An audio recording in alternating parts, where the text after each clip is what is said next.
Mangihuton paretasian Kementerian Hukum dan Hak Asasi Manusia Republik Indonesia, hurungan manang lembaga permasyarakatan narkoba kelas 2A siatar pasahat pangurupion tu masyarakat, nama narita hinoron kopi 10 sia.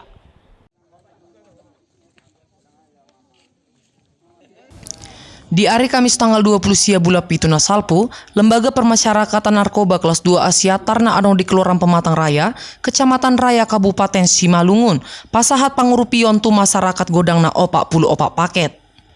Di bagas pangurupianon adong do boras, minyak makan, gula, susu, vitamin, taur, masker dot hand sanitizer. Ditagam do boi pangurupionon paneyang dok nisi taonon ni masyarakat nama narita hinoron kopi 10 siaon. Kami dari Lapas Narkotika Siantar melaksanakan kegiatan bakti sosial yang bertema Kumham Peduli, Kumham Berbagi.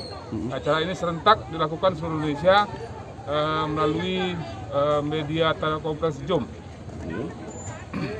Dan untuk Sumatera Utara, kemarin kita dapat data terakhir jumlah paket yang disalurkan jumlah 1.546. Dan kita di Lapas Narkotika Siantar berjumlah 44 paket. Di saluhut masyarakat nada potam pangurupionon, pasahat hata muliate tu pamareta jala ditagam doboi humatok magosait kopi 10 sia siam portibion. Sian Simalungun Toba TV mabaritahon.